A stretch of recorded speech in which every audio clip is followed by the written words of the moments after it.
Hello, and welcome to another special review episode, I guess, of Checkpoint Chat.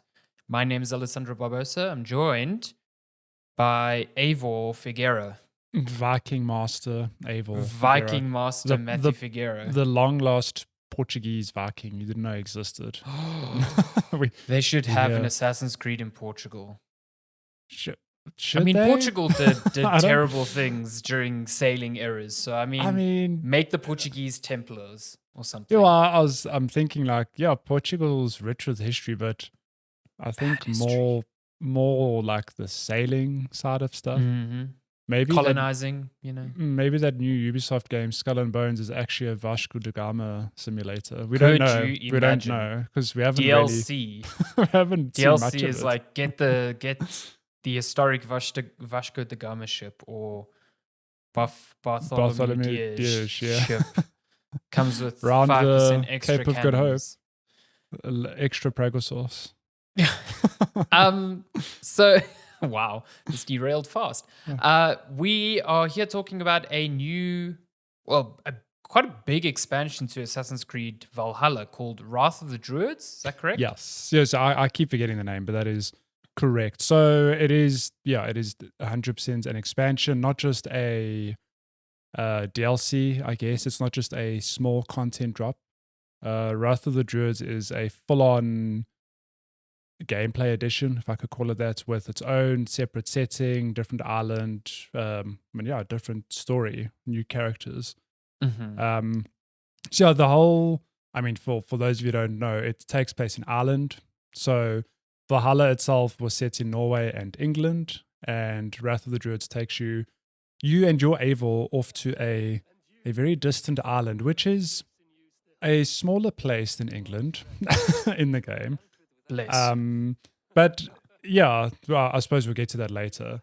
But yeah, just so you understand the context behind the expansion, basically Eivor gets summoned to Ireland by a cousin who is now a king in Ireland. But when I say king, he's not the king of Ireland. There are several kings. He is just one of many kings trying to gain the favor of the king of Ireland, who himself is obviously trying to unite a land that is torn by war and a whole lot of distrust and bad things, particularly brought about because of this clan of Druids who I suppose are like children of the forest. They are called, I made a note because I was like, that's important. They're called the children of Danu. And yeah, they just exist in this world, and it's your job as Eivor to not only assist your cousin and gain favor with the king, but figure out what is the greater mystery here going on in Ireland. Are these creatures like mythical creatures, or yeah? So the Druids themselves are, I wouldn't say normal enemies because they make use of I suppose a fog or a cloud that when you enter combat encounters with them, it almost gives them seemingly supernatural abilities. Like you'll have a druid, teleport close to you to do an attack where you're like, is this actual supernatural powers or am I just high right now on this stuff? But yeah, so it obviously introduces different enemy types in the druids, and there are some other surprises along the way, which I'm not going to spoil. The druids aren't like tree people, right? No. It's actual people who are just, I suppose, one with nature, or closer to nature than the average Irish person. So, you finished the expansion, and you mentioned to me that it's you mainly focused on main stuff, and it lasted what, like 10 to 12 hours around about there? So I would say it's about 10 hours. So I mentioned the size of the map earlier. Ireland in this game is not nearly as big as England. Thank God. But yeah, that being said, it is still a pretty expansive map. Like there's plenty to see and do. But for the purposes of this review and obviously to, meet the embargo, I'd focus primarily on doing the main quests. And that took me just shy of 10 hours, which is still a substantial amount of content. That's quite big for an expansion, I'd say. If I were to, this is 100% a thumb suck, but if I were to hazard a guess on, well, if I had ticked everything off on the map, I'd say, you're looking at 15, maybe 20 hours, maybe more. Like, I don't know to what extent the, the optional side stuff goes into. Like, I don't know how detailed they are. But yeah, it's a very bite-sized expansion, in terms of Assassin's Creed. Like 10 hours is by no means a short experience. But when you put it up against the main game, you're like, that Which is actually like 80 hours or so. Very digestible. Yeah, I mean, Yeah. it's interesting because I think, look, you played Origins. I never played it. I mean, how long did that take you?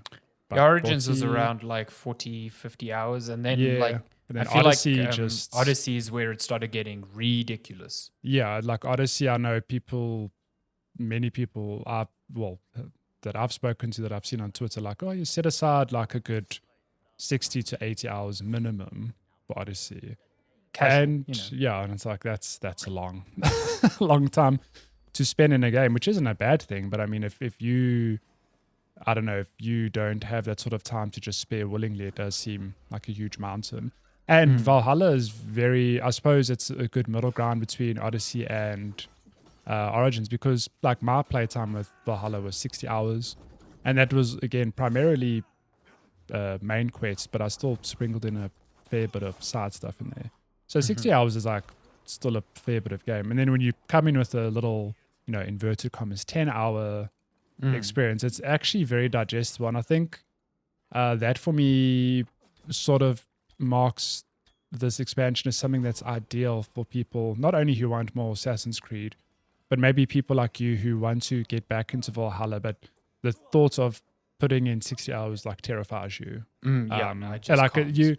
I know, like if you pull open that map, you go, holy shit, like I've played 10 hours or 15 hours and I've only uncovered 10% of the map and I just don't have it in me. Like the game's good, but I just don't have it in me to, reach the end. This is 100% something I'd advise to, that specific demographic. And like I said, obviously people who just want more Eivor, goodness. Because like it is only 10 hours, but I really enjoyed it. I mean, going into this review to be perfectly honest, I was like, I enjoyed Valhalla, but like it wasn't my favorite game from last year. Like I acknowledge it has its strengths. It's a good Viking simulator, like 100%. But it's not something that got me excited. But I basically inhaled this expansion. I didn't expect to finish it, honestly. I inhaled it over the weekend and I rolled, inverted commas, rolled credits. And I was like, like that was actually really cool. Like I'm very excited for the next expansion. What does it change anything about the loop of the game? So there's a lot of similarity to the existing Assassin's Creed formula, but it does introduce some new mechanics, specifically in the form of trading, I guess is the big one. And it's not trading like where you actively take goods to another city and then you trade goods and then you come back to another city. Like it's more simplistic in the sense that, so you're obviously an island to assist your cousin who's the king of Dublin. And he sort of wants to gain the real king of Ireland's trust. So he wants to turn Dublin into this big, like roaring trade city, a place that's really on the map, that's doing good things for the whole country. So to go about doing this, you need to do trades with foreign cities and foreign countries by collecting resources and then obviously exchanging them. So this happens in a few ways. You will either get these new resources just by doing quests or like pillaging or whatever. But there's also a new, I suppose, I don't know if I'd guess it's just a new structure, a new addition to the map in Ireland, specifically these ring forts, which is, I've since looked it up, I think it's a very Irish thing. It's basically ring forts, so they're like circular it's forts? Basically, it's like literally a structure that's like a full-on circle that's, forts for defensive purposes. That's pretty cool. Okay. So there's about, I think there are 5 or 6 scattered throughout the map, and each one you reclaim, gets set up as a trade post that brings in a currency or a resource. So, for example, and I mean, you'll remember this from, like passive income almost. Yeah. So you remember from baseline Valhalla, I know we laughed about it. It's like when you raid a monastery, you open a chest, like, oh, what's in here? And it's like, you get 100 supplies. Yes. Just generic supplies. What does that even mean? 100 supplies. In this expansion, there are, I could be wrong, but I think there are 5 or 6 different resources along those lines where it is like, this, I've claimed this ring fort. Now it's going to bring me 1 delicacy every minute. Oh, okay. Interesting. I've claimed this ring fort. It's going to provide me with 1 text, like, a tome or a book every minute. One book, one Harry Potter, volume book every hour. Yeah, so it introduces that interesting mechanic in that you are incentivized to obviously claim these ring forts to set up passive Ring income. fort's such a weird name. I'm sorry. It's like every time you say ring fort, I get the like Nintendo's Ring Fit in my mind. I'm like, a Ring Fortnite, it's the best crossover you never. So you incentivize to obviously claim these ring forts and set up this passive income, because then you use this passive income to trade with other cities and raise your Dublin city level and reap rewards. Like you get new armor sets, for example, new weapons, and a whole lot of other bonuses along the way. Are the armor sets cool? Because like that to me is it's a prime feature of Assassin's Creed. It's like new costumes that look cool. I'll play a game just for that. Well, it's a problem because going into this expansion, so I suppose let me detour quickly. I will answer your question on the armor sets, but just as a detour, Assassin's Creed Valhalla worked on a leveling up system called, I think it was your power level. Like, every time you, look, I'm thumb sucking a number here, but every time you garnered, say, 10,000 XP, you got given 2 skill points to spend in this vast tree, which was like, you do +2 critical damage or you do more melee damage, whatever. So going into this expansion, having finished the main game, my power level was like 260, let's say. Not 9,000, damn. Not 9,000, damn it. And the requirement for this expansion is very low. It's 55. Okay. So, which again, for people like you, it makes it very accessible. You don't need to need to have finished Valhalla. No, you can really come in and be like, I just want to dip my toe back into Valhalla. Maybe I like it more in this expansion, whatever. So yeah, I was very high level. The skill does adjust as far as I wasn't just like one-hitting things. Like I did actually die 2 or 3 times. To my surprise, I was like, okay. just they popping those forest children on the head when they're dying. Just putting them in their place. Yeah, so the reason I've sidetracked is because you asked about armor sets. And I still really like my armor set and weapon set from Valhalla, so I did not change to any of the new kits. But I can say that there are definitely some really cool looking things. Like you do get armor sets like from the Druids themselves. Like there's a whole Druid set, for example. Okay. I assume it's like green robes or something. Like you get that whole like mask. You get a mask. Interesting. If you had to see a picture, it almost looks like an animal skull, like a. Yes, I think I've seen the like promotional shots of that. Yeah, and then obviously from doing your trades, because you're dealing with foreign countries, you'll get like an armor set from Egypt, which has its own certain perks, that sort of thing. I do wonder if I'd played Origins, if there was some little Easter that's what eggs I'm or wondering touches now. there. If there's like, if you're getting stuff from Egypt or stuff from Greece, like if there's, what are the little nods and I do references know there? I think I saw it in a trailer somewhere, and I can't remember if this was in Valhalla or if it's coming in this expansion, but you do get an armor set that looks like Altair's from original Assassin's Creed. Well, the armor set that I've stuck with is the I think it's the Raven set, or it's not called the Raven set, but I know that's the way I see it. The way I've been speccing my skill tree, it benefits by the Raven symbol. Is that more like stealthy stuff? Or? No, well, it's just a really cool looking set, and it just works for me. So I wanted to ask. So when I think of a 10-hour expansion, it's quite meaty, and I immediately think of The Witcher 3, which was the first one, Hearts of Stone, which was also around like 10 to 12 hours or whatever. But one thing The Witcher does, which I thought was really cool, was that you can play the expansion standalone. Like they will give you a stock standard Geralt who is leveled specifically for this expansion. Like, are you able to do that here? I don't know, because I literally just dived into my game and I was able to, get on a boat because you get a prompt like, oh, there's someone at the dock to see Okay. you, and it's a whole separate quest line, whatever, that eventually puts you in a boat to get to Ireland. Mm-hmm. I do think there's a prerequisite to you have to at least, in terms of the main Valhalla story, at least be in England because you start in Norway. Yes. For So like the you just first have to 5 get hours or that so, yeah. that stuff out the way.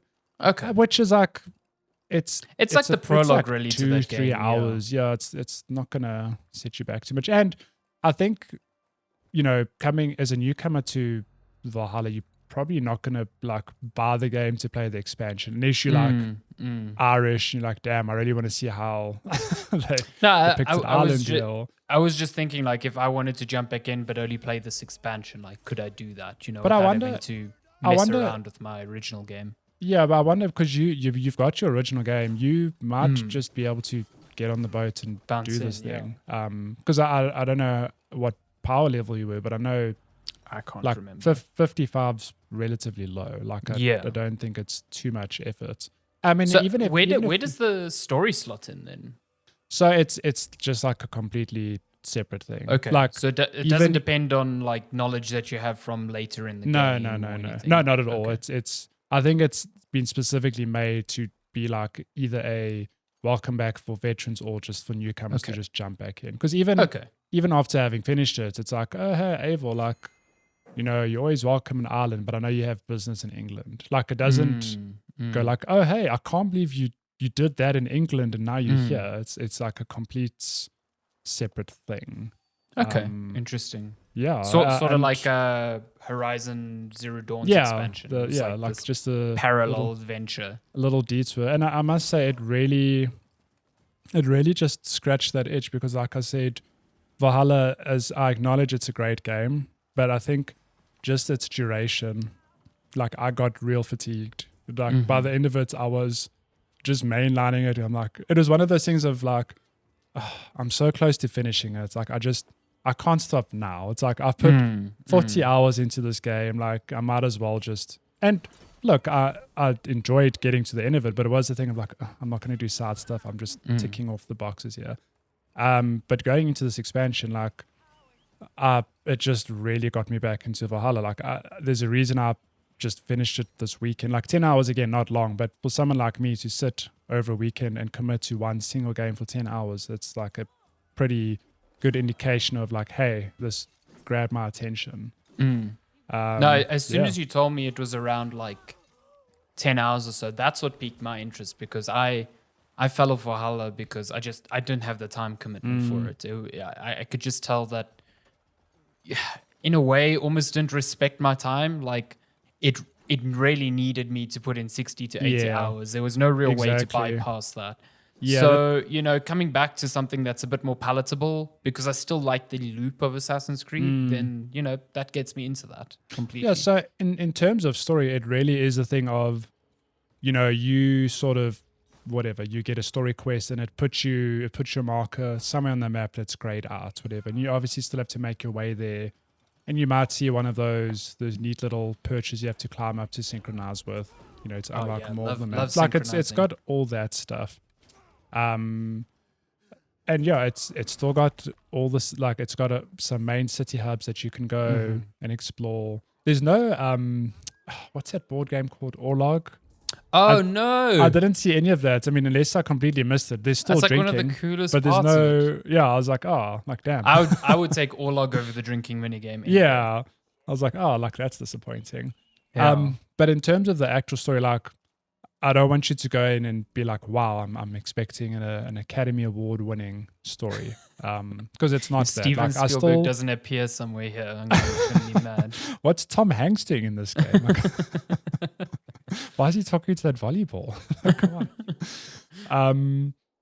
Like it's I still have inherent problems with Valhalla in the sense that, like I said, it's the perfect Viking simulator. Okay, you get to live out this fantasy where you're a Viking, and Vikings just weren't nice people. It's weird because the early marketing of the game was like, no, you're a Viking and you've been displaced and you're trying to find your place in England. And then I played the game like, no, I'm not. I came here. I'm pillaging everything. Literally. Like I that- think it's the first thing you do when you get to England. They're like, man, that place looks like it has some shit. Let's go purge that. And it's interesting because the expansion, I still have that issue because quite literally, I quite literally did a raid where I went to a monastery and I raided all the chests. I got their delicacies and the texts and the cloth and whatever, the clothing, whatever the other resources are. And then I'm like, cool, let me go hand in this main quest now. I'll kick off this arc. And the main quest is like, no, some Norse people stole this holy book. Like, we must reclaim it. I'm like, hang on, is the story reacting to me? And it's like, oh no, it's just some other Norse person did something bad. Like, oh no, I'll go claim this book back. I can't believe they did that. It's like I've just raided the monastery like one village over, and I'm like, oh, it just doesn't sit well. Like, it feels weird. Like, it's hard to get on board with Eivor when she's doing that or he's doing that. Yeah, and it's like, I'm Eivor. I'm gonna help. I'm gonna help this king bring Ireland together by like raiding and destroying everything in my path. Cool. Like, yeah. They obviously contextualize it better than that. But when you're on your way to a main quest and there's just a city over there and it's got the little icon, it's like, oh hey, there's resources here. I'm like, well, of course I'm gonna go there. Like, this is why I'm saying a Portuguese Assassin's Creed. They don't even need to contextualize it. Yeah. Yeah. So in terms of story, again, don't expect no Tom Hanks Academy Awards. But if you're looking for just a slice of Assassin's Creed that's very digestible, a lot shorter than the main game. And like that being said, remember, I haven't ticked off everything on the map. There's some substantial content there if you want like I'm guessing 15 to 20 hour experience. But otherwise, like a cool little 10-hour detour from the main game that's, got a beginning, a middle, and an end, and it's got some ups and downs and twists, and it's really cool. Like, I enjoyed it. Okay, very cool. I'm keen to give it a go because, yeah, like I said, I just want something a bit shorter than 80 hours, which I understand how people would want to spend $70 or whatever on a game and then get 80 hours out of it. Not saying that's for wrong. sure. But like, that's not the Assassin's Creed I want to play. So having an alternative is cool. So I'm keen to give this a go. I'm definitely in the same boat as you, where I look at a game and it's a thing of like, if I know that this game is 80 plus hours, it's like that's gonna take me like a month or two to I mean that means I won't play it until I'm on holiday or something. I just can't. Yeah. Okay. But yeah, very cool. That's it. So that is out on let me just pull up. I think it's the 12th of May. It might be the 13th. Let me just confirm. So you're listening to this today on the 12th of May. I think the actual expansion is out tomorrow, then the 13th. The 13th. Weird. Thursday release. Okay. I think it's the 13th. Could be okay. wrong. I do know it was delayed a couple of times before. I think it was meant to come at like end of April. So yeah, it's not too bad at least. It's cool that it's out and cool that it's seemingly very good. So yeah, I'm keen to give it a go. Yeah, I'm I'm quite keen to see, because the next expansion is called the Siege of Paris. So if it's a same thing of like, here's just a Paris-sized map with some side stuff to do, like, I'm there. I'm very keen for that. So okay, I could get down with that. Like, well, I guess the Eiffel Tower won't be there, but Paris will be quite different.